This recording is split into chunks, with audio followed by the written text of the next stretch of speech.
Eu pensei que podia viver por mim mesmo. Eu pensei que as coisas do mundo não iriam me derrubar. Então vamos lá? Boa noite a todos. Então vamos, nesse momento, cerrar os nossos olhos e, através de um silêncio exterior e interior, vamos nos acalmando, nos tranquilizando, acerenando os nossos corações, para que o sentimento de gratidão tome conta de nosso ser. É o momento que nós nos desligamos do mundo lá fora. É o momento que mergulhamos de corpo e alma nesse ambiente de paz, de serenidade, de trabalho, de alegria, de confraternização, onde as entidades das mais diferentes denominações religiosas se aproximam. Se aproximam pela vibração de amor, de paz, de fraternidade, de solidariedade, onde sabemos que todos, por caminhos diferentes, estamos buscando essencialmente as mesmas coisas. E agradecemos também a toda a espiritualidade que nos envolve, que nos protege, que nos sustenta. Aqueles que se reencarnaram conosco, que fazem parte da nossa jornada terrena, nós agradecemos, porque cada pessoa que passa pela nossa vida, não importa se é por 1 minuto ou se é por 100 anos, nos ensina algo. Tudo tem o porquê, tudo tem o para quê. Nós estamos aqui nessa abençoada escola chamada Planeta Terra para um único aprendizado, o amor. O amor que nós devemos a nós mesmos, o respeito, a consideração, a gratidão pela oportunidade que estamos tendo, em um mundo tão conturbado, que possamos ter essa possibilidade de sermos um agente facilitador, alguém que sorri, alguém que abraça, alguém que sente as dores do próximo, que compartilha, que divide, que de alguma forma mostra o quanto podemos ser solidários. Até o momento que nós buscamos a espiritualidade, esse reforço maior, esse impulso transcendental, é aquilo que nos faz falta, é aquilo que nos sustenta. Mas quando nós deixamos o sentimento de gratidão tomar conta dos nossos corações, vamos sentindo esse acolhimento, esse abraço, esse envolvimento. Uma gratidão diferente, uma gratidão pela vida, uma gratidão pelo universo, pela existência, por tudo aquilo que acontece conosco. E quando nós nos permitimos sentir essa gratidão, percebemos o quanto somos amados e acolhidos. Até o momento que todos nós, encarnados e desencarnados, no mesmo universo dimensional, buscando essencialmente a mesma coisa, a paz, a serenidade, um contato com a nossa essência, e através dessa doutrina que acolhe a todos sem distinção, que vê irmãos em todas as partes, e que nos dá a oportunidade de trabalho, e que Deus possa nos conceder sempre a oportunidade de trabalho. Essa é a nossa terapia, é isso que nós necessitamos, que assim seja. O capítulo da noite: não se pode servir a Deus e a Mamon. É interessante, né, entender. Primeiro vamos entender o que é Mamon, né? Mamon é um deus pagão, uma divindade adorada pela Síria na antiguidade. Não, tem que pôr óculos, não vai ter jeito. Até tentei, mas não vou conseguir. Ok? Representava a riqueza. Sua estátua era fundida em metais preciosos, principalmente ouro. Então, Mamon vem exatamente dessa divindade que nós cultuamos também. É interessante a doutrina espírita que nos coloca nessa condição. Estávamos lá, fazíamos aquilo, estamos num processo de aprendizado. Por isso que não dá para julgar, para condenar. Porque até ontem estávamos fazendo praticamente a mesma coisa. Ok? E a doutrina espírita, através da ciência, também da antropologia, vai nos mostrar que houve horizontes. horizonte tribal, horizonte agrário, horizonte civilizado, horizonte profético e o horizonte espiritual. Então todos nós passamos por aqui. Eu estou colocando aqui, 300 mil anos de história. No mínimo 300 mil anos de história. Só para vocês terem uma ideia. E passamos por todos esses horizontes, porque isso faz parte de um processo evolutivo. Estamos no último. E no planeta Terra não existe além desse. Estamos no horizonte espiritual.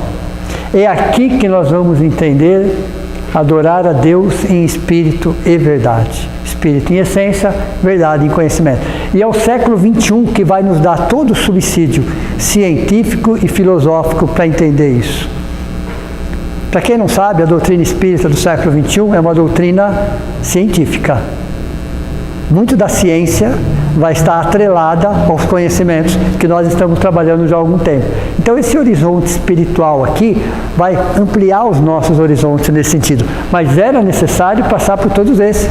É um processo evolutivo, é um processo de crença, é um processo de adoração.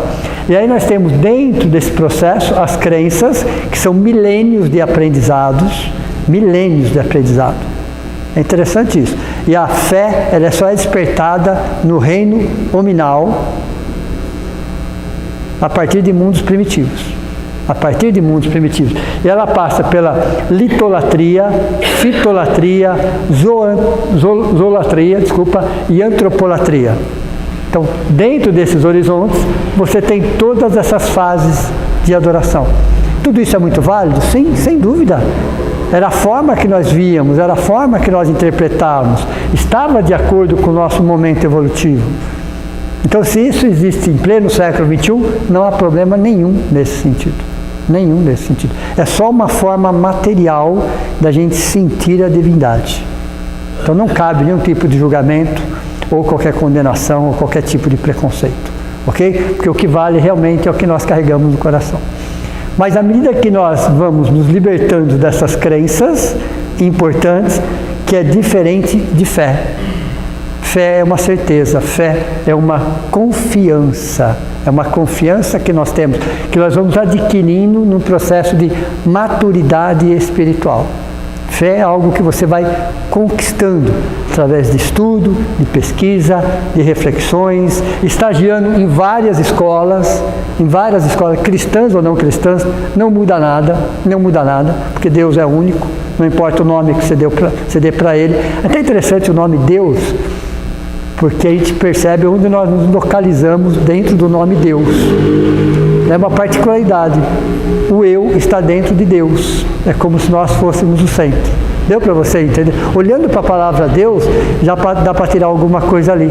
O eu está exatamente no centro da palavra Deus. Como se nós, filhos de Deus, representássemos toda essa divindade. Então, às vezes, um nome não é à toa. Existe uma razão, existe um porquê. Mas à medida que nós vamos substituindo as nossas crenças, essa fé vai se fortificando. A fé está baseada em razão, em bom senso, em estudo, em pesquisa, em reflexões. Às vezes um ateu tem muito mais fé na vida do que o próprio religioso. Olha, interessante isso. Quando nós falamos em ateus, nós vamos dividir ele em dois grandes grupos. Os ateus filosóficos e os ateus psicológicos. A maioria deles são filosóficos. A maioria, 90% deles são filosóficos. 10% deles são psicológicos. Vamos falar sobre o ateu filosófico, que é o mais importante. Vocês imaginem, há séculos atrás, da Idade Média subindo, ou antes disso inclusive, lá na Grécia já existia esse tipo de situação, tudo aquilo que confrontava a religião.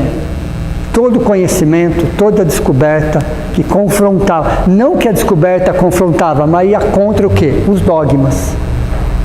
Tudo que ia contra os dogmas, as verdades indiscutíveis, eram vistas pelos religiosos como uma aberração, como algo do diabo, qualquer coisa nesse sentido, para desvirtuar o caminho da humanidade. E quantos cientistas, e quantos filósofos, e quantos pensadores, isso temos lá da antiga Grécia, que não foram mortos em nome de Deus, trucidados em nome de Deus. queimados em nome de Deus. E não foi uma vez, não foram 2 vezes, não foram 3 vezes. Em nome de Jesus. Agora vocês imaginem um espírito desse, que foi queimado, destruído, por várias gerações, por várias reencarnações, em nome de Deus e em nome de Jesus. Aí você chega para ele hoje e fala, em nome de Deus e em nome de Jesus. Deu para vocês entenderem ou não? Ele não quer nem ouvir falar. Ele tem razão? Muita. Vocês concordam? E muita razão. E muita razão. Porque no seu subconsciente ou no seu inconsciente está o registro. Ele não se lembra porque o cérebro dele não permite. Porque o cérebro só registra coisas dessa existência. Mas no seu subconsciente ou no seu inconsciente, essa palavra em nome de Deus, em nome de Jesus, causou sofrimento, causou destruição. Entenderam? Porque parte deles não acreditam. Porque quando eles descobriram algo diferente... Quem assistiu o filme aqui, Charles Darwin? É interessante esse filme, né? Porque é de uma família católica, toda uma estrutura católica. Ele também era católico, sem dúvida nenhuma. Mas à medida que ele ia descobrindo aquilo, a teoria evolucionista das espécies, ia confrontando com aquilo que estava ao lado dele. Toda vez que ele ia perguntar para os padres da época, existia um bloqueio nesse sentido. E ele era um cientista. Ele ficou dividido entre a sua fé e as suas descobertas. Então você percebe que ele é um cara desequilibrado o tempo todo. Porque ele não conseguia conciliar uma coisa ou outra. Quanto mais ele estudava, mais ele pesquisava, mais de frente batia com os dogmas.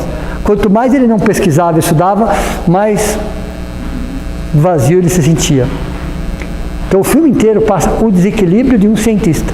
Por quê? Era um problema pesquisar? Não, muito pelo contrário. Ele não estava sozinho.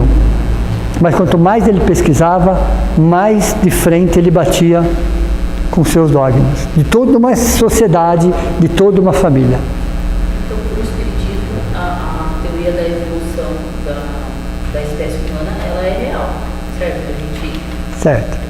Para a ciência é assim mesmo, né? Oh, sim. Posso fazer uma pergunta?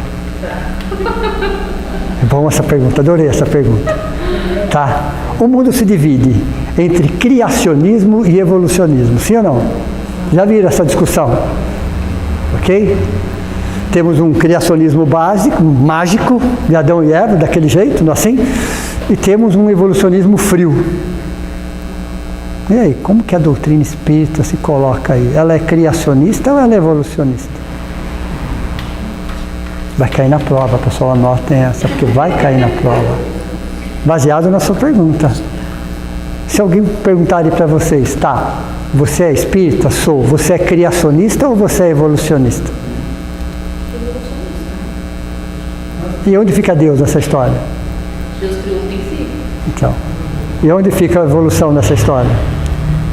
Nos bactérias. Perceberam? Então a resposta é um evolucionismo espiritual.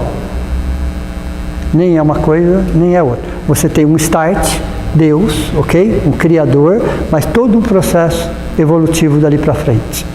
Simples e ignorante, sábio e virtuoso. Isso é um processo evolutivo. Né? E é interessante a questão 540 do Livro dos Espíritos, pessoal, lá no rodapé, que falar isso hoje já dá um nó na cabeça de muita gente. Eu estou no século XXI.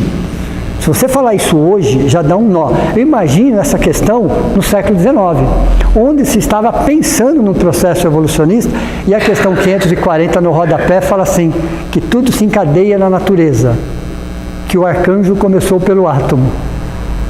Está lá, numa questão de mais de 160 anos, que o arcanjo começou pelo átomo. Entenderam onde é o processo evolucionista aí ou não? Hoje nós sabemos que é muito mais do que isso. Mas para o século XIX, onde estava se estudando a estrutura atômica, você sai com essa questão. Que o arcanjo começou pelo átomo. Veja. Então existe um princípio espiritual no átomo muito antes disso. Ok? Nas subpartículas atômicas. Já existe. Já ouviram falar de bósons de Higgs? A subpartícula da subpartícula, através de um acelerador, descobriram que existe uma vibração, Aí, é exatamente aí que começa um processo evolutivo. Então é um evolucionismo espiritual. Evolucionismo espiritual. Aí vem a questão de Charles Darwin, né, de todos os evolucionistas da época. Mas em que momento o macaco desceu da árvore? A resposta é: ele nunca desceu da árvore. Ele está lá até hoje. Quem desceu da árvore foi o princípio espiritual, que foi para o plano espiritual. Quando ele volta, ele já volta um pouco melhorado, num corpo de macaco, porque não tinha outro, ok? Mas já com outros hábitos. Entenderam ou não? Então o macaco está na árvore até hoje. Foi o princípio espiritual que entrou no processo evolutivo. Acho que fica confuso Exatamente. A divisão do espírito e da carne. Aí é que está. A evolução se dá no plano, isso é a aula da Gênesis, tá? Você tem no plano material e no plano espiritual. Plano material e plano espiritual. Plano material e plano espiritual. Então, os hiatos que você encontra no plano material é porque a evolução se deu no plano espiritual. Entenderam ou não? Então, os hiatos que a ciência não encontra é porque nesse vazio, nesse hiato, o processo evolutivo se deu no plano espiritual. Entenderam? É lógico que os princípios espirituais, no caso, não os espíritos, a evolução de 99% deles está na matéria. É muito pouco o que evolui no plano espiritual. São ajustes. Só ajustes. Porque são princípios espirituais. Nós ficamos muito mais no plano espiritual do que no plano carnal. Nós já invertemos essa situação. Ficamos muito mais no plano espiritual do que no plano carnal. Então é um evolucionismo espiritual.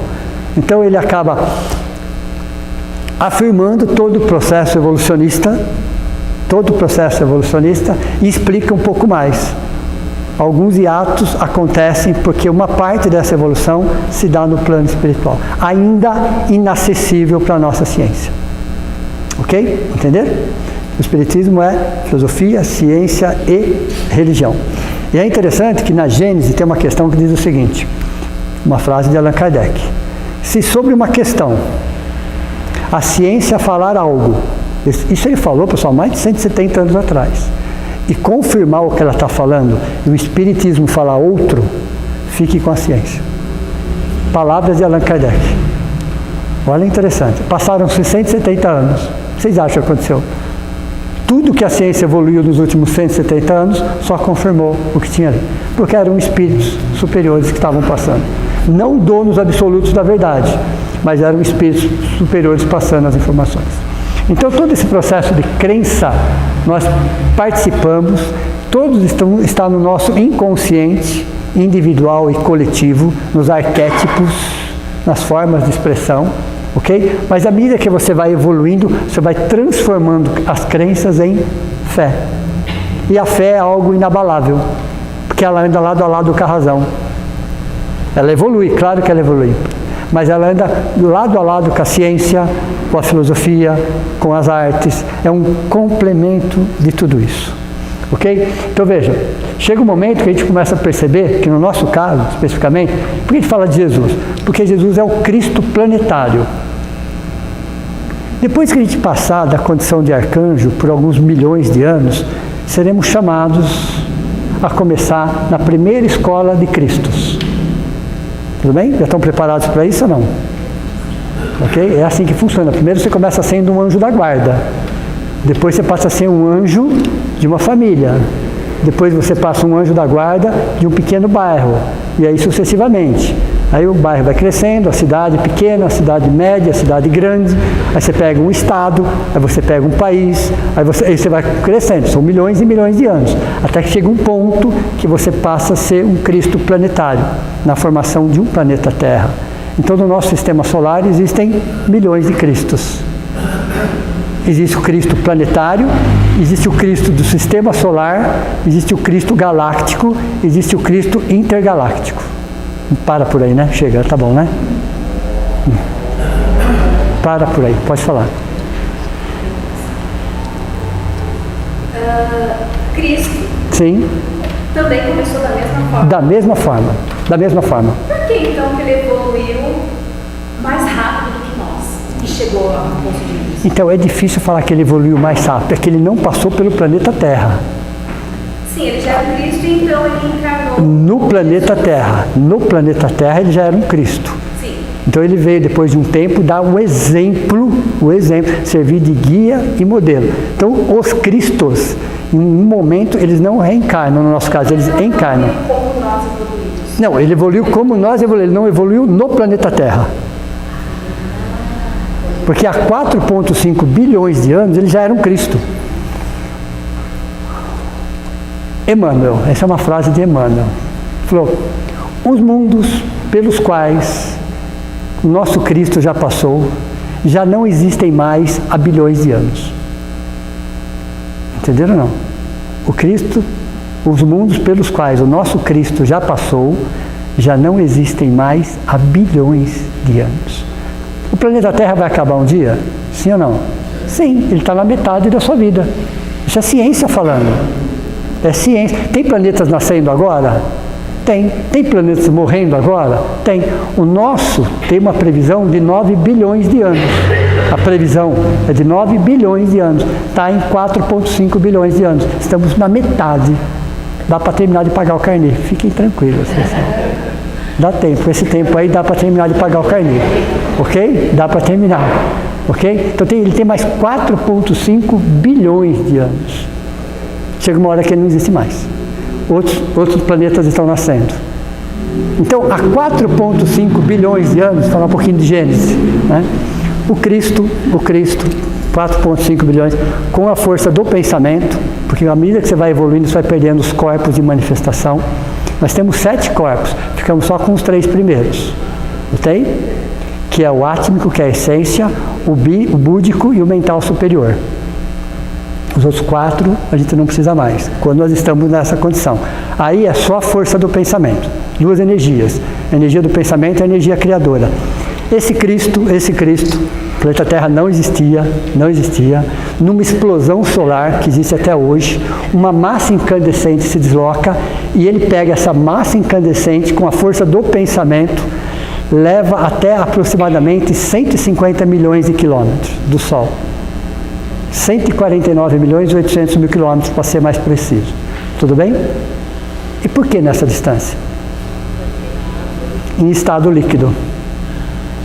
E a água em estado líquido é a nossa essência. 70% do planeta Terra é água.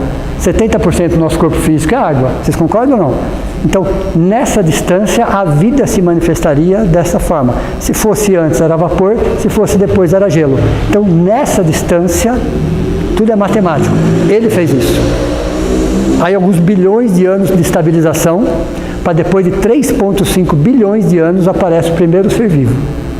Uma bactéria. Aí ele precisou levar 3,5 bilhões de anos.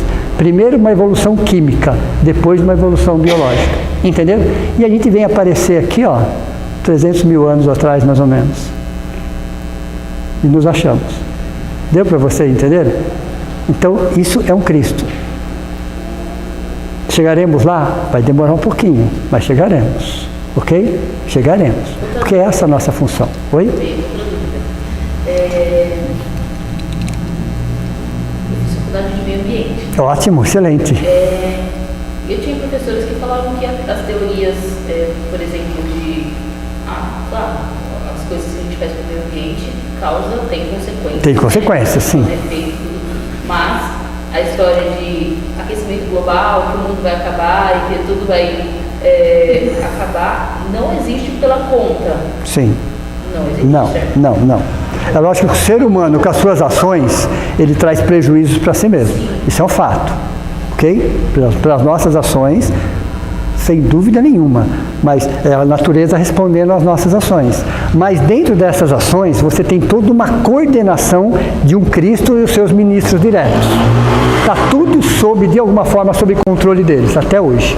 Porque o livre-arbítrio não é 100%. Livre-arbítrio. Então eles dão um livre-arbítrio relativo, não é absoluto, para atender às nossas necessidades evolutivas. As nossas necessidades evolutivas. Então o homem vai até um certo ponto, até onde é permitido, que de alguma forma não desequilibre o que está à sua volta, porque você tem outros Cristos, outros espíritos superiores, mantendo tudo aqui. No universo tudo está em equilíbrio. Tudo está em equilíbrio. Ok? Então, o que nós enxergamos muitas vezes caos no universo é uma transformação acontecendo. De mentes crísticas. De mentes críticas. Então, o processo evolutivo, aí você vai subindo. Nosso Cristo, por exemplo, para quem não sabe, ele já foi promovido, tá? Existem promoções no plano espiritual. Ok? Hoje ele é um Cristo solar. O que é um Cristo solar? Ele cuida de um sistema solar, que ele está sob o comando de um Cristo galáctico. Perceber isso vai longe, tá? Isso não tem fim. Isso não tem fim. O processo evolutivo tem um início, mas não tem um fim. Faz sentido? Muito sentido. Ok? Então veja, dentro disso daqui nós vamos começando a entender, mas a gente só vai começar a ampliar esse horizonte a hora que eu unir filosofia e ciência. Porque a religião é uma parte da verdade, a filosofia é outra parte da verdade, a ciência é outra parte. Então você junta tudo isso. Aí você consegue enxergar isso de forma mais clara. Você tem que unir essas três grandes forças. Ok? Então vamos lá. E uma das formas, baseado não se ser Deus e a mamão, porque mamão é a riqueza, alguma coisa contra a riqueza? Nunca, pessoal. A doutrina espírita não faz apologia à pobreza. Não é assim que funciona. Ok? Não é assim que funciona. Mas não dá para você servir a dois deuses. Ou você serve um, ou você serve outro. Perceberam que, após a Segunda Grande Guerra Mundial, muitas religiões se tornaram materialistas? O start do materialismo dentro das religiões é a Segunda Guerra Mundial, porque eles não entenderam aquilo. Onde estava Deus naquele momento? Aliás, foi o Papa, na época, que fez essa pergunta. Aonde está Deus na Segunda Guerra Mundial? Deus está em todos os lugares, menos no coração dos homens. Mas os avisos foram dados muitas vezes. As profecias existem para não se concretizarem. Entenderam ou não? As profecias, elas existem para não se concretizarem. Por exemplo, o que vai acontecer se nós não cuidarmos da água? Ela acaba. Quantas pessoas estão falando isso? Que nós temos que cuidar da água. Então, isso é uma profecia. Mas elas existem para não se concretizarem, para que as pessoas tomem a consciência disso daí. Então, se eu vou buscar a fé, eu vou entender que a fé é o meu suporte. Aliás, eu vou dar um exemplo para vocês hoje, que vai ficar bem mais simples a gente entender. Um dos significados, porque há toda uma simbologia por trás da cruz de Jesus. Um dos significados dentro desse tema, é a gente enxergar a cruz de Jesus, ok? Como foi desenhado aqui. A sua trave horizontal são os valores materiais. Nós precisamos? Claro que precisamos. É evidente que precisamos. Nós somos matéria. Quem aqui não gosta de conforto? Isso é inerente ao ser humano. Quem aqui não gosta de passear, de se alimentar bem, de se vestir bem? Isso é natural, isso é normal, isso é saudável. Não existe problema nenhum nisso. Isso é uma característica de humanos e seres humanos, não há problema. O problema é o valor que você dá para isso. Quando você coloca isso acima de qualquer coisa. Aí está o problema. Então os valores materiais representam a trave horizontal. É importante? Claro que é importante. E os valores espirituais representam a trave vertical. Vamos imaginar uma situação. Eu vou pegar a trave horizontal e vou esticar. O que vai acontecer em algum momento? Não tem equilíbrio.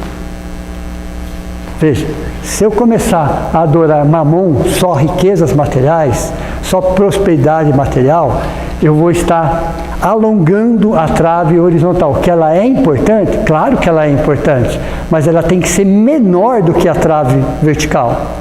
Porque eu sou um espírito, eu não sou um corpo.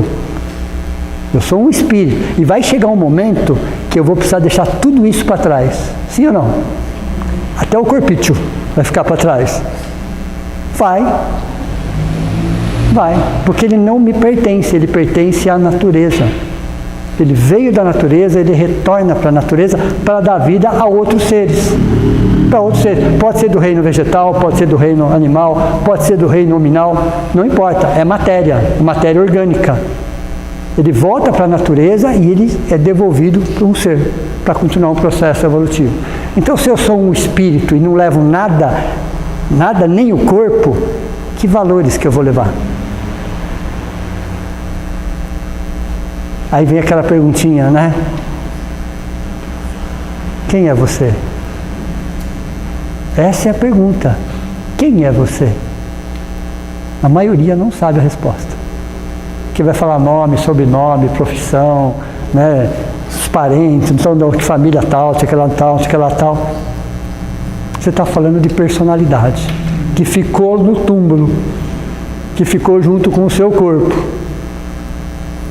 E ninguém sabe essa resposta, porque nós nos apegamos em demasia aos valores materiais, que são importantes, não é essa a questão, mas não podem ser os mais importantes. A trave vertical são os valores espirituais.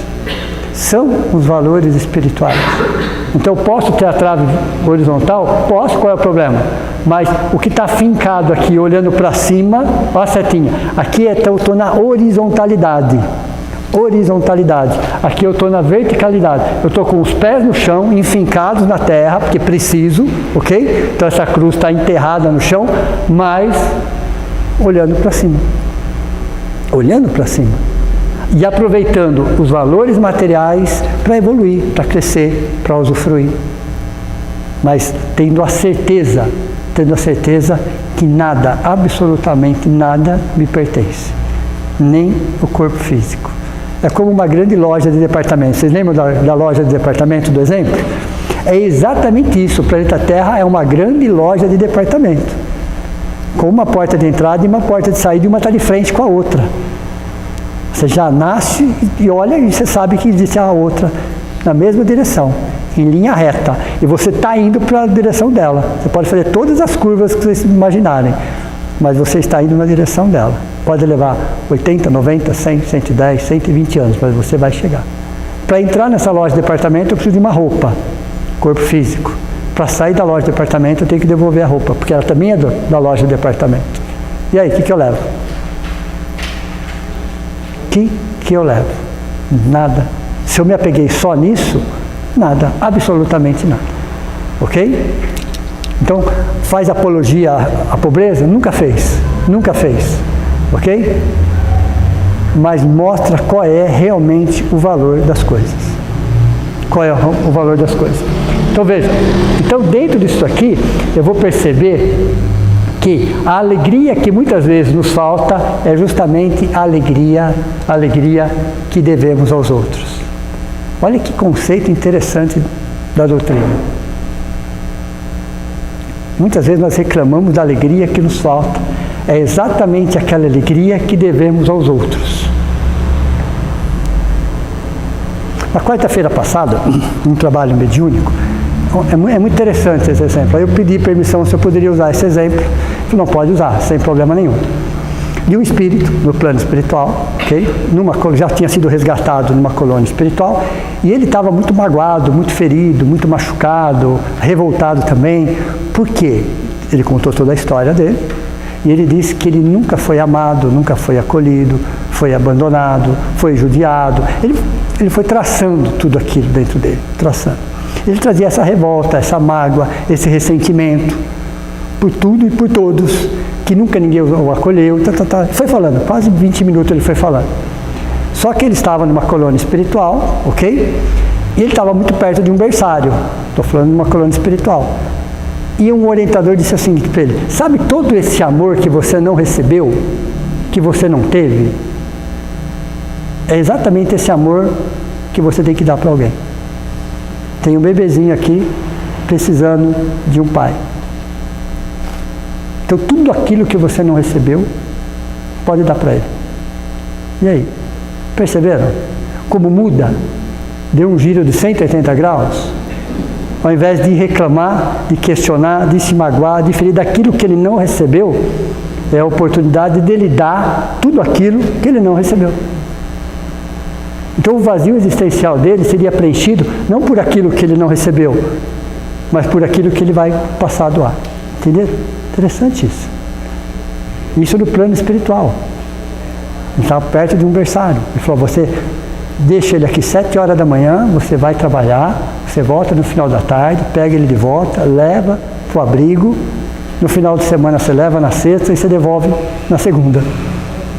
Você precisa de trabalho e de amor, do amor que você vai dar. Entenderam? Interessante como que a espiritualidade superior trabalha esses valores. Não, muitas vezes é exatamente essa frase. A alegria que muitas vezes nos falta é justamente a alegria que devemos aos outros.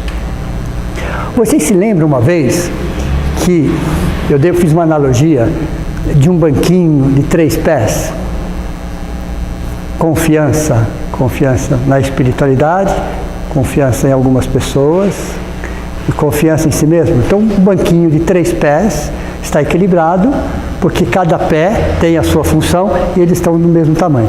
Hoje eu vou fazer uma outra analogia, de uma mesa de 4 pés.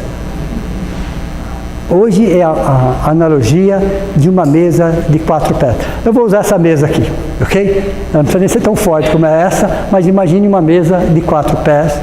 Em cima dessa mesa tem um vaso e tem uma flor lindíssima. Cada um tem a sua flor na cabeça, tudo bem? Imagine uma mesa de 4 pés. Em cima dessa mesa, ok? Tem um vaso e nesse vaso tem uma flor lindíssima. Dá para vocês imaginarem algo assim? Todos vocês conseguirem imaginar? Tá. Vamos pegar 4 estruturas. A primeira estrutura é um pé. Um pé. Eu vou chamar assim de família. Então, é o pé chamado família. Tudo bem? É importante? Muito importante. O outro pé, eu vou falar do ocupação. Pode ser numa empresa, fora de uma empresa, em casa, não importa. Mas uma ocupação onde você mantenha o seu corpo e a sua mente envolvida com aquilo. Ok? Uma profissão, seja qual for. Não necessariamente dentro de uma empresa ou dentro de uma loja, mas algo que você faz. Ok?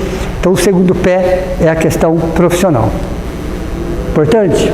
Muito. O terceiro pé é a questão financeira. É importante? Claro que é. Muito ou pouco, todos precisamos. Ok? Então, o terceiro pé é a questão financeira. E o quarto pé, qual que vocês acham? Numa estrutura de uma mesa de 4 pés, eu falei 3. Me falem para vocês qual seria a estrutura do quarto pé. O que vocês acham? Tá, sem contar a espiritualidade, materialmente falando, socialmente falando. O que vocês acham que seria o quarto pé? Não, sem contar a espiritualidade.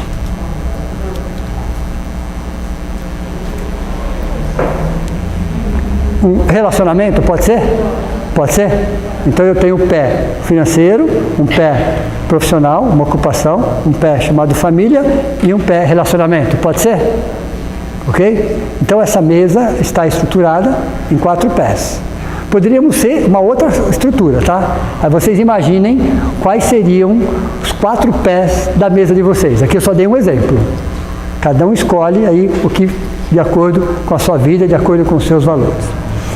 E esse vaso está lá, maravilhoso, aquela flor lindíssima. O que acontece se um dos pés quebra? Pode quebrar um desses pés ou não? Pode. Ok? Pode quebrar 2 pés? Pode. Não é isso? Na nossa vida não acontece isso de vez em quando? Todos os dias, ok? Na nossa vida, de tempos em tempos, parece que um dos pés da nossa mesa foi quebrado. Ou é o financeiro, ou é a família, ou é o relacionamento, ou é a profissão, não importa. Ou qualquer estrutura que vocês queiram dar para um dos pés. Às vezes quebra um pé, não necessariamente o vaso quebra, ele fica ali. Às vezes os 3 pés, de alguma forma, conseguem segurar aquilo, ok? Mas se quebrar mais um pé, cai, literalmente falando, ok? Então a coisa mais valiosa que nós temos, que é o vaso com aquela flor, está em cima de uma mesa, e essa mesa está estruturada em cima de 4 pés, de 4 estruturas. Que de tempos em tempos serão abaladas, sim ou não? De tempos em tempos, ou aqui, ou ali, elas serão abaladas. E às vezes coincidem de 2 serem abaladas mais ou menos na mesma época. O que eu faço para não cair esse vaso? Olha que interessante. Eu pego o vaso, ok? Amarro uma cordinha, vou até o teto, ponho um ganchinho, trago uma corrente. Pode ser que o vaso esteja em cima da mesa, mas o que vai acontecer se cair os 4 pés? ele se sustenta. Ok? Qual é a analogia aí? Qual é a essência aí? Eu tenho que ter valores dentro de mim, que toda vez que a vida me abalar de alguma forma, esses valores me sustentam, e esses valores estão acima de mim. Entendeu? Pode ser um sonho, pode ser um ideal, pode ser uma virtude, pode ser espiritualidade, pode ser o que a gente quiser, mas são valores que eu não abro mão. São os valores que estão acima de mim, e é eles que sustentam a flor e o vaso. Entenderam ou não? Porque se eu colocar meu vaso em cima dos pés, de tempos em tempos esses pés serão abalados e o vaso vai cair. Mas se eu conseguir manter esse vaso com essa flor sustentada para o alto, não importa se é espiritualidade, se é religião, se é um valor, se é um sonho, não importa o que seja, um ideal, esse vaso não quebra, por mais que os pés sejam abalados. Entenderam? Vamos complicar um pouquinho mais. Vamos complicar um pouquinho mais agora. Todos nós estamos numa caminhada dessa personalidade. Só vamos falar desta equação do tempo. Quando chegar no final desse processo, todos nós vamos chegar no final desse processo, eu quero olhar para trás e falar, eu consegui chegar até esse ponto. Eu consegui ressignificar. Eu consegui enxergar a vida de uma outra forma. Eu consigo enxergar aquela situação de um novo jeito. Veja. Então, qual que é o meu objetivo no final de um curso? É olhar para trás e falar, eu aprendi. Hoje eu estou melhor. Qual era o meu projeto de vida? Ser uma pessoa melhor. Então, todas essas experiências me ajudaram para que eu pudesse enxergar a vida e principalmente a mim mesmo com outros olhos. Com outros olhos. Temos um problema ou temos um desafio? Temos um desafio. Então é muito triste quando alguém chega no final de um curso, no final de um período, olha para trás e fala, nossa, perdi tempo. Aliás, um dos maiores sofrimentos do plano espiritual, é a sensação do tempo perdido. Vocês não imaginam quantos espíritos reclamam, choram, desesperam, quando tiveram até uma vida atribulada, cheia de coisas materiais, cheia de preocupações materiais, muito poucas espirituais, e quando eles perceberam, eles passaram a vida distraídos de si mesmos. Nada contra as coisas materiais, nada contra, mas focaram somente em coisas materiais, em posições sociais, em lugares, veja, e esqueceram da sua essência. Então nós temos, no caso da mesa, entender que eu preciso ter algo acima de mim, que me sustenta. Pode ser um valor, pode ser uma virtude, pode ser a espiritualidade, mas algo que sustente esse vaso com essa flor. Porque se eu deixar só em cima dos pés, corre-se o risco desse vaso cair, quebrar e estragar a flor. Entenderam? Então qual é a coisa mais valiosa? Sou eu. O vaso e a flor é a minha essência. Não é a minha personalidade, mas é a minha individualidade, que tem que estar sustentada por um plano acima de mim. Posso até estar apoiado na mesa, sem problema nenhum estar apoiado na mesa, mas eu não estou sustentado na mesa. Eu tenho uma sustentação acima de mim, porque essas coisas, os pés, são transitórios, são materiais, são feitas por pessoas. Em algum momento pode se romper, pode, entender? Então, voltando ao assunto, a gente vai entender que a humanidade de hoje, estou falando do século XXI, sofre muito mais pelos excessos do que pelas faltas. Vocês concordam com isso ou não? Olha que interessante, né? Na geração dos nossos bisavós, ou dos nossos avós, ou até dos nossos pais, por que não? Né? A falta era uma constante. A partir das nossas gerações, o excesso é um problema. As pessoas estão morrendo muito mais pelos excessos do que pela falta. Hoje, inverteu. As pessoas estão morrendo e sofrendo muito mais pelos excessos do que pela falta. Olha que virada que deu isso. Porque isso é falta de você ter um ideal superior. É a falta de um ideal superior. Pode ser qual for. Enquanto não tiver um ideal superior, eu vou ficar só na horizontalidade da vida.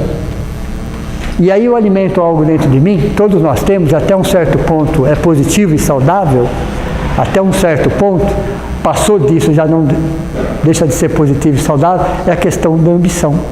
Todos nós temos que ter ambição, claro, evidente, sem dúvida. Isso faz parte da condição humana. Mas se eu colocar ambição acima de todos os meus valores, eu enlouqueço. Porque o materialismo não tem fim. O materialismo não tem fim. Quanto mais você tem, mais você quer. Quanto mais você... E vai, e vai, e vai, e vai, e vai, e vai. Ok? Quem que vai lembrar aqui do conceito de status?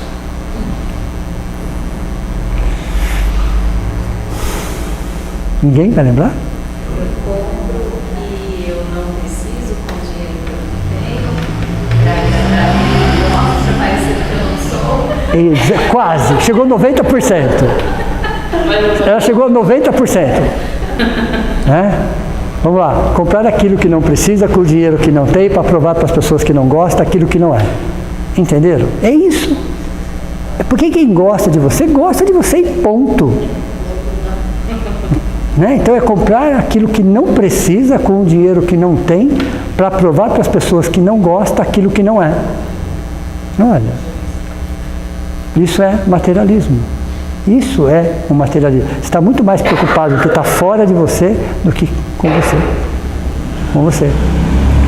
Então existem situações onde as pessoas vão começar a pensar nisso aqui, ó.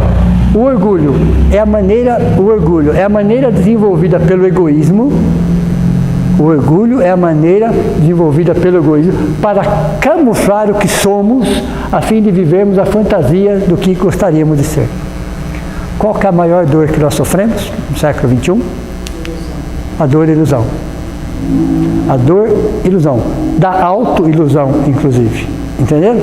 Então, baseado nessa falta de amor próprio, isso é falta de amor próprio, que eu vou começar algo chamado comparações. Toda comparação é injusta. Você está comparando o quê? Com quem? Se eu me comparo com quem está acima, é que é para eu me sentir abaixo. Se eu me comparo com quem está abaixo, é porque eu quero me sentir acima. Entenderam? Toda comparação é injusta. A única comparação justa é aquela que você faz em relação a você. Essa comparação ela é justa, porque você está melhorando. Então você olha para trás, há 1 ano atrás, há 5 anos atrás, fala, sobre esse aspecto eu evoluí. Então essa comparação ela é justa. Você só pode se comparar a você. Ou sobre aquele aspecto eu compliquei ainda mais. É hora de rever. Entenderam? Então, às vezes multiplicamos nossos bens e reduzimos os nossos valores. Multiplicamos os nossos bens e reduzimos os nossos valores. Interessante. É o materialismo. E por que o materialismo tomou conta? E uma parte do materialismo tomou conta de todos por causa da religião. A própria religião, que ficou estagnada muitas vezes na Idade Média, não trouxe o quê? O acolhimento, não trouxe a explicação. E as pessoas encontraram no materialismo algo para tampar o seu vazio existencial, onde seria a obrigação das religiões. Acolher, abraçar, não mais mostrar um Deus punitivo, um Deus que castiga. Muito pelo contrário, muito pelo contrário. A função de todas as religiões, cristãs ou não cristãs, é acolher, é fortalecer, é mostrar a vida como um todo. A vida como um todo. Então, se o materialismo cresceu como cresceu no mundo todo, boa parte dessa responsabilidade foram das próprias religiões, que não evoluíram. Elas não levaram em consideração a evolução humana. Interessante. Sábado eu tive a oportunidade de conversar com uma família aqui, e um menino deles não quer frequentar. Eu acredito, mas não quero frequentar. Os pais estavam em desespero. Falei, mas é a geração que vai buscar as mesmas informações, precisa buscar, mas por um outro canal. São outros espíritos que eles vêm vindo.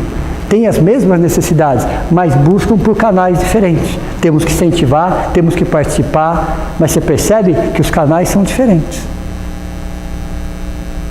Então, se isso acontece às vezes no meio espírita, imagina as religiões mais tradicionais, que estão falando a mesma coisa há séculos e séculos e séculos e séculos e séculos e séculos e séculos. E o espírito evolui, chega uma hora que ele não consegue encaixar mais aquilo na vida dele. Entenderam?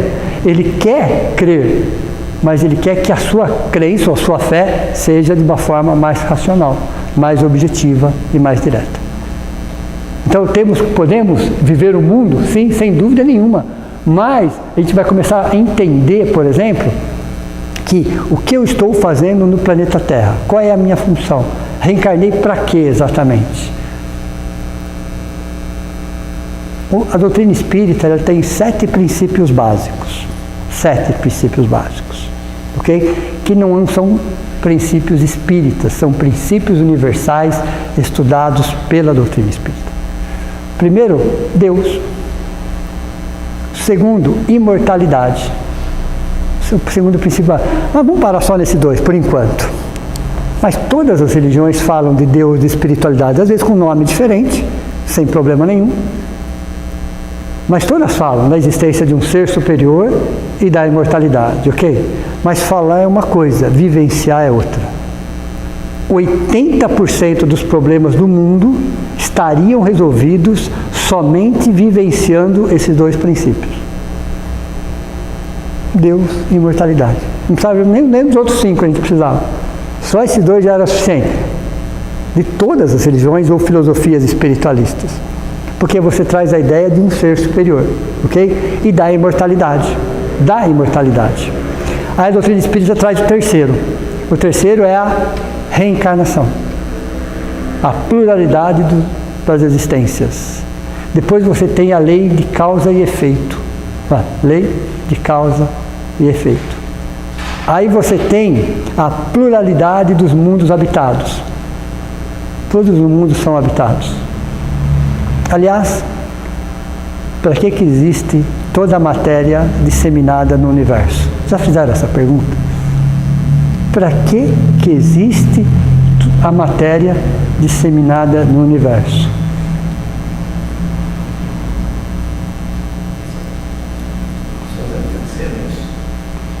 Para servir de morada para o Espírito. Olha interessante. Deus, Espírito e matéria. A tríade. Questão 23 do Livro dos Espíritos. Deus, um triângulo. Imagine um triângulo, ok? Deus, Espírito e matéria. Essa é a tríade que a doutrina espírita fala. Deus, Espírito e matéria. Mas para que serve a matéria? Para servir de morada para o Espírito. Morada em relação ao corpo físico e a morada em relação aos planetas, sistemas e tudo o que acontece. Agora é uma suposição. O que Deus criou primeiro, o Espírito ou a matéria? É bom fazer umas perguntas que a gente não tem resposta, né? A gente tem que pensar, raciocinar, refletir, concordar ou não concordar, não importa. Mas na opinião de vocês, o que Ele criou primeiro? E aí, vocês concordam lá com o Franco? Ele falou que Deus criou a matéria primeiro. Passou a ser tempo depois e daí já existiu o Espírito. Não, é só matéria, não é o Espírito. Então, o Espírito já existiu. Eu acho que sim. Então vamos lá. É só uma pergunta, isso aqui é uma aula. Segundo o velho Big Bang foi a matéria, né? O que mais? Matéria ou espírito, pessoal?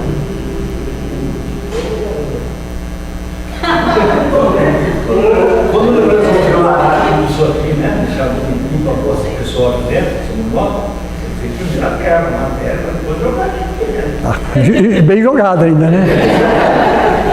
Vai, de balde. Vai. Tá? Mas eu não estou falando não estou falando nem dos planetas e sistemas e galáxias. Não estou falando nem disso. É que nem voltando no que a coisa que você falou, né? Do público e tal. Alguém falou um dia que o termômetro da população realmente é as religiões. Sim. Igrejas vazias, pessoas para dentro. Sem dúvida. Cheias, são povos, né? Exato. Exato. O termômetro da população. Exato, sem dúvida. Se olhou os tempos, está cheio, a população está vazio, todo mundo para a praia. Né? Mais ou menos isso. Tá. Então vamos lá. Está em Gênesis. A matéria, eu acho que foi primeiro, porque depois que surgiu a primeira célula, né? É muito antes disso. Mas muito antes de célula. De estrutura atômica, inclusive. Né? Então vamos lá. Vamos voltar um pouquinho, tá? Olha que interessante. Nós somos feitos de 7 corpos. Tudo bem? 7 corpos. Átmico. Todas as coisas que dividem 7. É engraçado, né? É 7. Tem muita coisa 7, né? E o próprio Jesus usou a palavra 7 várias vezes. Vamos lá. Exato. O 7. Porque o 7, muito mais do que um número místico, é um número perfeito. Como é que é? O número perfeito. Vou lembrar, calma, eu vou lembrar. É um número. Eu até comentei já isso com vocês, inclusive. É o número perfeito de uma equação temporal. Vamos explicar, depois vem a teoria, vamos explicar a prática. O número 7, ele é usado, o próprio Jesus disse, não perdoar 7 vezes, mas 70 vezes 7, ok? Então, tudo está, não tudo, claro, evidente, muita coisa está relacionada com o 7, número perfeito dos ciclos temporais, tudo bem? Ele é considerado o número perfeito dos ciclos temporais. Você vai cair na prova, pode anotar, tá? O 7 é um número, então muito mais do que o número místico, ele traz toda uma matemática atrás dele. O 7 é o único número que a divisão dele dá exata. Então vai lá, eu divido 7 de 2 de 3,5, não é isso? 7 dividido por 2, 3,5. 3,5 é 2 mais 1 mais meio. Olha os ciclos, um é o dobro do outro, perceberam? 1 é o dobro do meio, 2 é o dobro do 1. Então, muita coisa no universo, porque eu já comentei isso várias vezes com vocês, que o universo ele é matemático.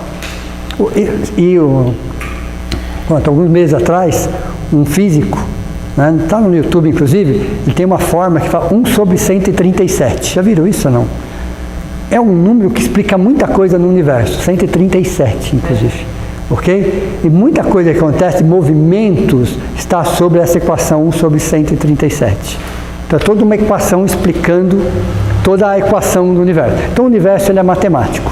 Então, o 7, quando você fala em ciclos, você tem um ciclo de 7. Esse ciclo de 7 são 2 de 3,5. Um é o dobro do outro.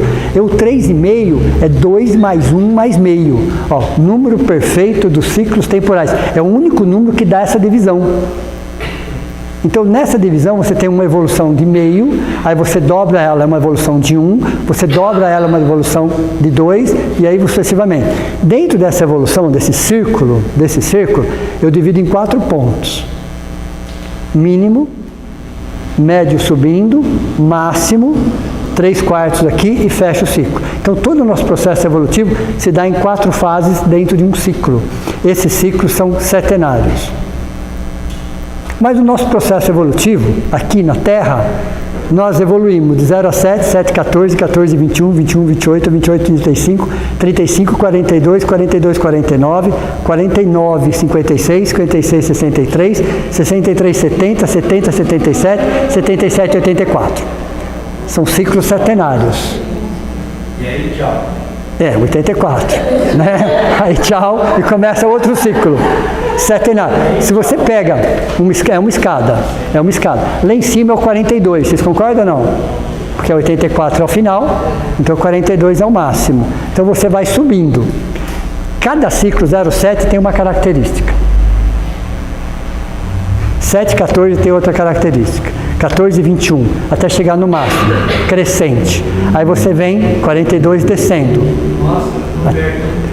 Até 84, ok? E é interessante que esses degraus, uma hora eu vou fazer esse desenho para vocês, tá? Aliás, foi bom ter lembrado disso, tá?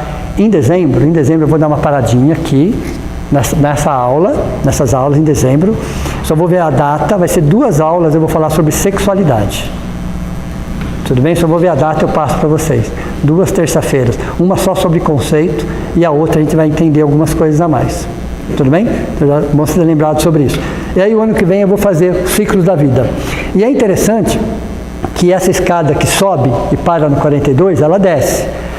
E um ciclo está olhando para o outro. Um degrau está olhando para o outro. Você não precisa nem falar, galera. A gente Entendeu?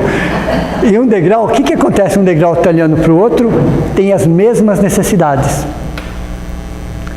O degrau da subida tem a mesma necessidade do degrau da descida. As mesmas necessidades essenciais, agora vivenciadas de uma outra forma. Eu vou dar um exemplo mais prático. O que uma criança de 0 a 7 quer? Ser independente, sim ou não? Ser independente, vai amarrar o sapato, vai andar, vai comer sozinho, vai tomar banho sozinho. A criança nessa fase, o que ela mais deseja é ser independente, é não depender de ninguém para fazer as coisas. O que uma pessoa de 77, 84 busca? Ser independente, repararam? Não depender de ninguém, fazer as suas coisas. Perceberam? Duas necessidades idênticas, vivenciadas agora de forma diferente. Então, cada degrau, você tem a mesma necessidade, é o 7. Então, o 7, muito mais do que um número místico, é o número perfeito dos ciclos temporais. Então, tudo se divide por esse ciclo, por esse número, porque fica fácil uma explicação matemática. Entenderam? Mas quem veio primeiro? Quem veio primeiro? Então, eu vou falar dos 7 corpos. Tá? Nós temos aqui, ó, de trás para frente, o corpo físico. Me ajuda, hein? Corpo físico. Duplo etérico. Duplo etérico. O corpo físico morre depois de um tempo, algumas semanas, é o duplo etérico que volta para a natureza. Ok? Ele não tem detalhes, o corpo etérico, ele é como só a forma externa, tudo bem? Meio esbranquiçado, chamado duplo etérico. Ele tem a ver com vida. Então o corpo físico morre, o duplo etérico fica pairando ali mais algumas semanas, depois ele volta para a natureza. É um duplo etérico. Ele tem a forma humana, ele não tem os detalhes. Tudo bem? É uma energia de vida.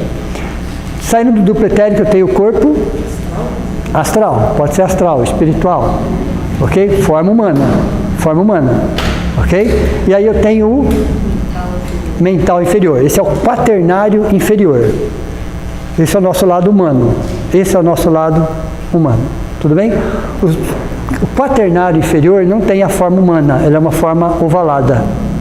É aí que estão as nossas emoções, os nossos sentimentos, as nossas conquistas, as nossas derrotas, as nossas alegrias, as nossas tristezas.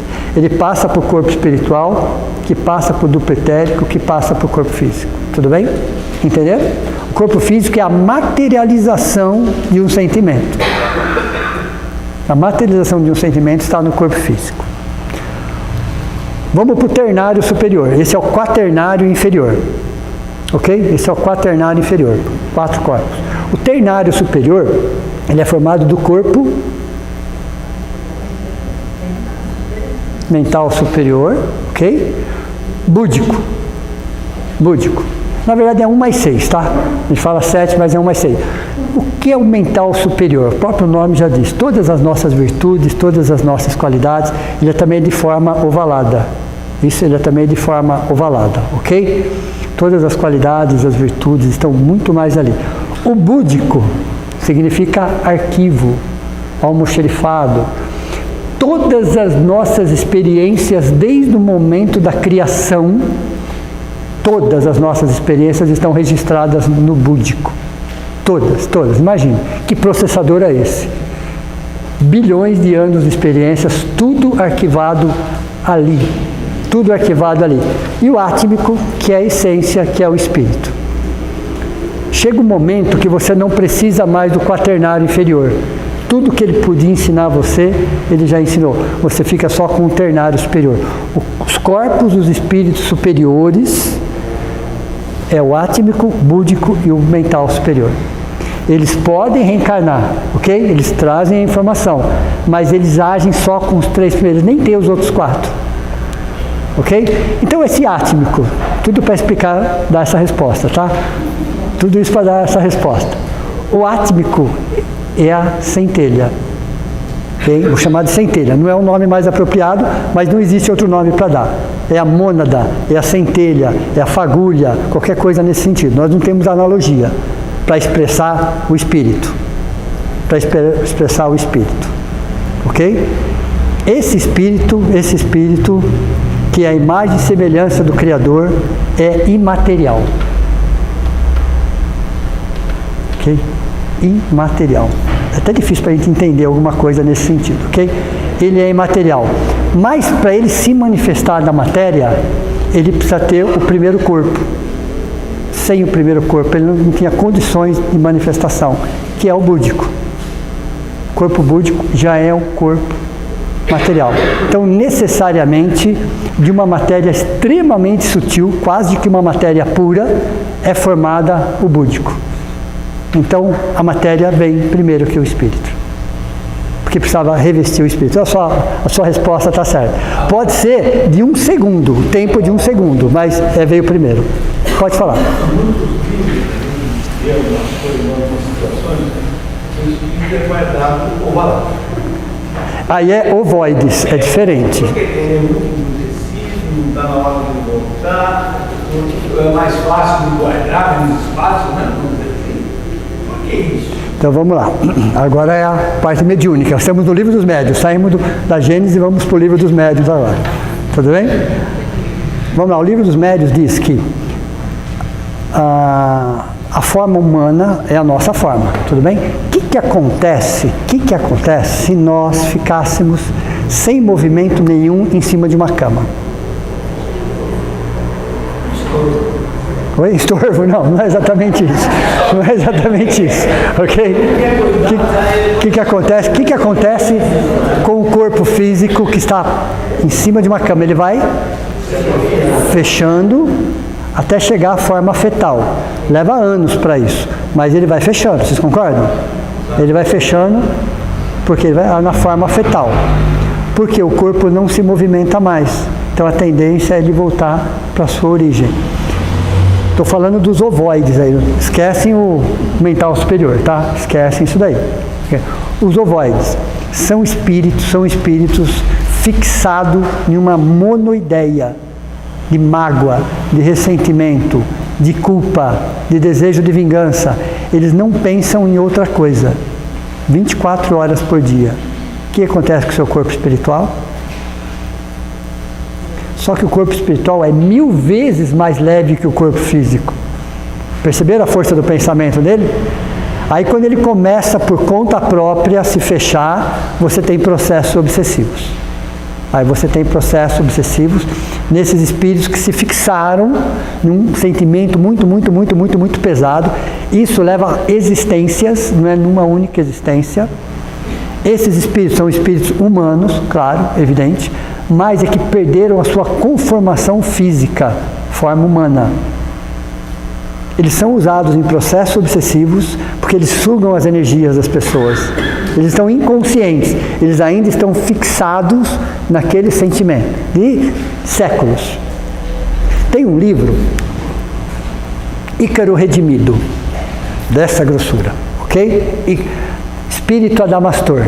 Paulo T. Freire é o espírito. É a história do Santos Dumont no plano espiritual. Metade desse livro fala de processos de ovoidização e desvoidização. E a outra parte conta a história de Santos Dumont, que estava se transformando num ovoide. E foi resgatado. Orgulho, tá? Extremamente inteligente, mas extremamente orgulhoso. Extremamente orgulhoso. Extremamente inteligente. Extremamente orgulhoso. Tudo bem?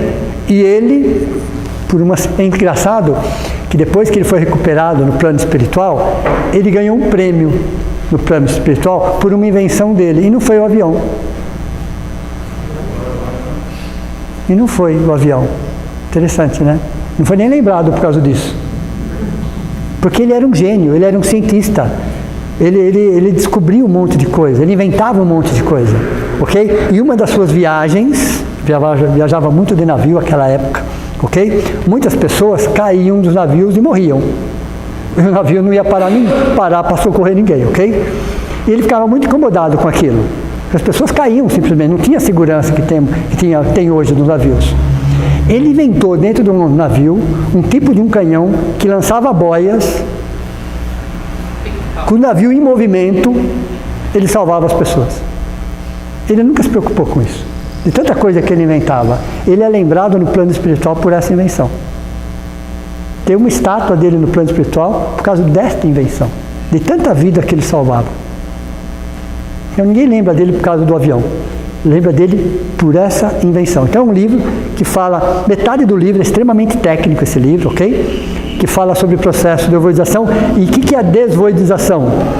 Nessa condição, esses espíritos são resgatados, sempre, claro, evidente, são levados em mundos primitivos, reencarnam lá, ficam por algumas horas, é retirado, volta por mais algumas horas, porque você está ajustando forma e forma. Entenderam ou não? Eles não têm mais a forma humana. E a forma do mundo primitivo é humana extremamente grosseira. E somente essa forma extremamente grosseira suporta a vibração daquilo. Então eles vão sendo colocados em mundos primitivos, mundos de provas e expiações, até que eles chegam novamente onde nós estamos.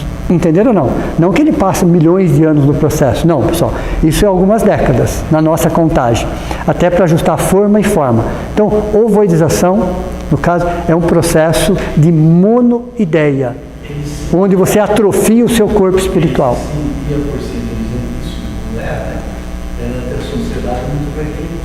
Sim, ele tinha um sentimento de culpa. Sim. Exato, ele tinha um complexo de culpa e um orgulho extremamente alto. Ele desafiava as leis da natureza, Santos Dumont. Então esse livro conta exatamente a história dele. Então a ovoidização é um processo de... Oi? Ícaro redimido. Espírito Adamastor. Gilson T. Freire é o autor desse livro. Okay? Tem a história, se vocês quiserem entender tecnicamente o que é um processo de ovoidização, esse é um dos melhores livros. E tem a história do santo. Por falar Ícaro, Ícaro é um arquétipo, ok? Ícaro redimido, ele foi redimido. Entenderam o que é um ovoide, pessoal? Nesse mundo primitivo que eles estão, eles recebem lições? Nada. Sofrem? Não, eles só são ajuste forma e forma. Pega aquela massa sem forma e coloca em uma forma humana. Ok? Fica por algumas horas e alguns dias, eles retiram. Espera mais um tempo e coloca numa outra forma. Então eles não têm lições nenhuma. Está se recuperando a forma deles. A lição deles é no planeta de provas e expiações. Ok? Nada se perde, ninguém se perde. Ninguém se perde. Entenderam o que é um processo de ovoidização? Diferente do ternário superior, tá? Apesar, aqui é a forma ovalada, aqui é um ovoide. É só são palavras diferentes para explicar conceitos diferentes. Os espíritos superiores têm a forma ovalada, diferente dos ovoides. Os ovoides são o tamanho de um crânio. Eles ficam do tamanho de um crânio. Acinzentado, pegajoso, mal cheiroso, ok? Eles sugam as energias das pessoas, inconscientemente. Eles são colocados por obsessores.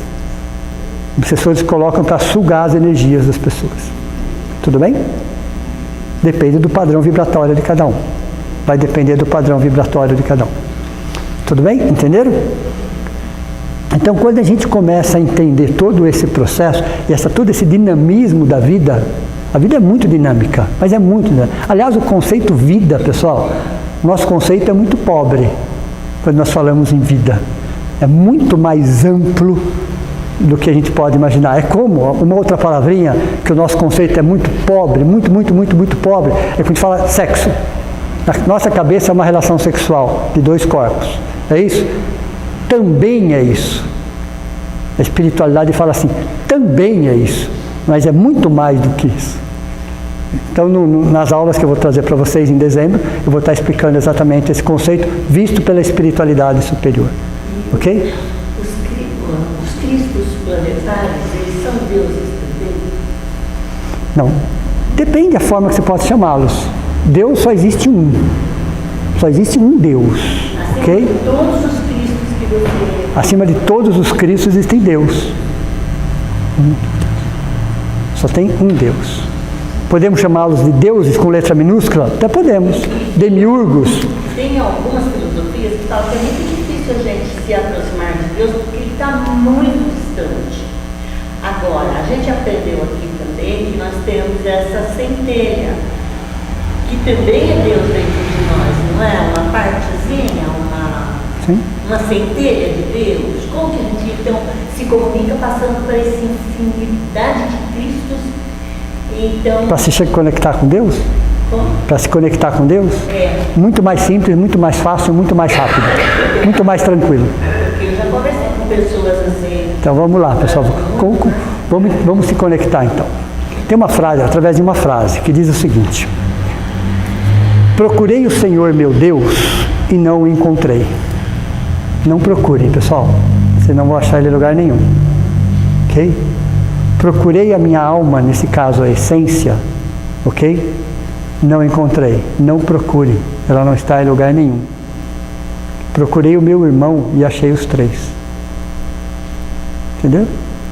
Só através do amor. Então, encontrar com Deus é amando. Não tem outra forma. Então, não tem camadas para você superar, distância. Não é uma questão de distância ou de tempo. É uma questão de sentimento. Então, se eu procurar Deus, eu não vou encontrar em lugar nenhum, porque Ele é imaterial. Se eu procurar a minha essência, eu não vou encontrar em lugar nenhum, é imaterial.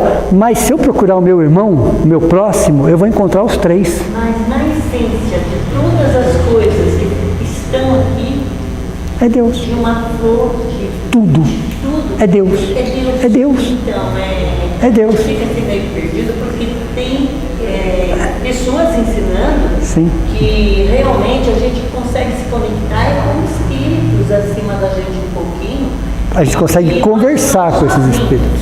Não. E aí a gente fica, né? Puxa vida, eu tenho certeza que Deus está em tudo, porque é uma perfeição muito grande, né? Tudo que existe aqui. Olha a incoerência, né? Colocar um Deus num patamar intransponível, ok? Em um enigma insolúvel. Colocar um Deus num patamar intransponível, em um enigma insolúvel. E aí nos pedem para que a gente possa o amar com todo o nosso coração. Que jeito? Eu acho que eu tô Perceberam? Nós temos que amar a Deus sobre todas as coisas. Entender, porque as pessoas, não assim, não todos, né? Exato. Mas a maioria das religiões, ela realmente deixa a gente muito distante de Deus. Exato. Porque muitas pessoas falam assim, Deus me disse, tem que ser desse jeito, ou Deus me falou isso, tem a revelação de Deus e tudo. Nossa, você tá muito especial, né? Você teve um contato direitinho. Então, isso que deixa a gente ainda um pouco confuso, eu acho que Exato. Querendo falar, tem gente que parece que tá... Uma vez perguntaram para o Espírito Superior como é que Deus criou tudo. Espírito muito superior. Sabe o que ele respondeu? Não sei. Ele falou, mesmo se eu soubesse, não tinha como explicar para vocês. Não tem analogia, não existem palavras. Ok? Então, o erro das religiões, entre aspas, tá? É colocar Deus num patamar intransponível, em um enigma insolúvel, e pedir para que a gente o ame com toda a nossa intensidade. É incoerente. É no mínimo incoerente. Entendeu? Deus está no micro, está no macro. Deus está em tudo. Tudo está em Deus. Deu para vocês, entendeu? No budismo se fala assim, Deus é tudo, tudo é Deus. Ok? No budismo tem essa linha. Nós falamos, Deus está em tudo, tudo está em Deus. É diferente. Porque não é uma crítica a isso, tá? É como se misturasse tudo. Para nós, Deus, Espírito e matéria nunca estão separados. Podemos estudar de forma diferente, como didática? Sim. Posso estudar o Espírito? Posso. Posso estudar a matéria? Posso. Posso estudar Deus? Posso tentar. Mas só para estudar. Mas os três estão sempre unidos. Aliás, tem uma aula da Gênesis, que não está nem na Gênesis, que chama assim, Teoria Corpuscular do Espírito. É um livro. É um livro. Do que é formado o Espírito. Extremamente científico. Você pega numa estrutura atômica, prótons, nêutrons e elétrons, coloca na quarta dimensão, dá outros nomes e vai começar a entender que a inteligência é só uma parte do espírito. Mas isso é Gênesis. É uma aula extremamente complexa, extremamente científica. Mas é uma reflexão, é uma ideia do que se é formado o espírito. Baseado na questão 23 do Livro dos Espíritos. O espírito é sinônimo de inteligência? A resposta, a inteligência é um dos atributos do espírito. Se é um dos, cadê os outros? Aí você começa a estudar através disso daí. A física quântica acaba ajudando um pouco nesse sentido. Então, é um mundo de conhecimento, de descobertas. Mas a história que Deus está longe, não. Deus está muito mais próximo do que a gente imagina. Então, mas à medida que o ser humano vai, esses Cristos vão se lapidando, Sim, sim. Claro. Eles estão se tornando uma fagulha poderosa de Deus. Co-criadores em plano maior. Co-criadores. Em plano maior. Nós somos co-criadores em plano menor. Então, por exemplo, nós criamos coisas de acordo com o nosso mundo, de acordo com a nossa capacidade. Um Cristo cria também, e ele usa a mesma ferramenta que nós usamos. Aliás, só existem duas ferramentas, tá? Para quem não sabe. A força do pensamento, a primeira ferramenta, e a energia criadora. Nós usamos a força do pensamento e a energia criadora. Um Cristo usa a força do pensamento e a energia criadora. Só que potências diferentes. Entenderam? O máximo que a gente faz é gerar um filho. Ok? Uia, o máximo. Que excelente, né? Que excelente. Que excelente. Que já é uma grande coisa. Que já é uma grande coisa. Entendeu? Então a gente precisa trazer mais próximo. Chegou uma hora da gente ressignificar. Estava errado? Não. É que nós evoluímos um pouquinho, dá para ampliar um pouco mais esse conceito. Olha, quando o trabalhador está pronto, o professor aparece, não é isso? A lição aparece. Quando ele aprendeu a lição, o professor some. Entenderam ou não? Porque não precisa mais dele. Chega uma hora que você consegue ampliar os horizontes. Nada estava errado, estava adequado àquele momento. Àquele momento. Ok? Então Deus não está longe. Está muito mais próximo do que a gente imagina. Mas é preciso de uma moeda chamada amor. A moeda de intercâmbio universal chama-se amor. Toda aquela pessoa que está amando está em conexão direta com Deus. Entenderam? Ok? Tá bom por hoje?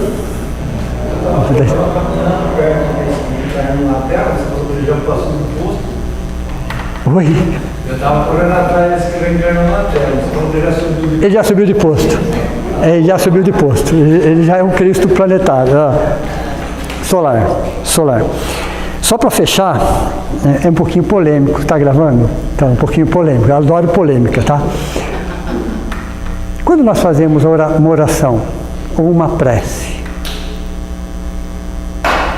por que nós fazemos oração? Por que nós entramos em prece? Não. Não. Então eu falei para você que era melhor cortar, ok? Veja, pessoal, nós somos uma personalidade, sim? A personalidade só consegue se comunicar por palavras articuladas, certo ou não? A nossa individualidade não precisa de palavras. Trabalha na base de vibrações. Tudo bem? Espíritos superiores não usam palavras, tá? Quem usa palavras são seres humanos. São seres humanos, ok? Então, quando a minha personalidade tridimensional, ok, se comunica, ele precisa de palavras. Por isso que nós fazemos as nossas orações e as nossas preces em palavras, para se conectar com a nossa individualidade. Quando nós nos conectamos com a nossa individualidade, com a nossa essência, através das vibrações das palavras, ok? As palavras podem ser lindas, se elas não vibrarem nada, não é nada. Mas quando você sente o valor de cada palavra, você cria uma vibração. Essa vibração atinge a individualidade. Essa individualidade atinge a sua essência. Quando atinge a sua essência, você entra em contato com o todo. Entenderam ou não? Então Deus não escuta as nossas palavras. Quem escuta as nossas palavras é a nossa individualidade. Ok? Mas quando ela escuta é porque existe uma vibração. Quando encosta essa vibração, encosta no átmico. Quando encosta no átmico, entra um todo. Entenderam? É assim que funciona. Então nós entramos em oração e prece para ter uma conversa entre personalidade e individualidade. Ok? Então vamos encerrar a aula de hoje? Então vamos agradecer a Deus, a Jesus, a toda a espiritualidade amiga aqui presente, por mais essa oportunidade, por mais essa alegria, pelo passe espiritual que recebemos. E agradecemos também a todos aqueles que de alguma forma fazem parte dessa nossa jornada, dessa nossa caminhada, que eles estão nos ajudando para que possamos ser seres humanos melhores, para que possamos ter um ideal superior, para que possamos estar conectados com a nossa essência, entendendo que Deus, que Jesus, que toda a espiritualidade amiga está muito mais próxima do que a gente imagina. Que possamos ter a humildade, a sinceridade, a alegria de conversar, de falar, mas principalmente de sentir. Que assim seja.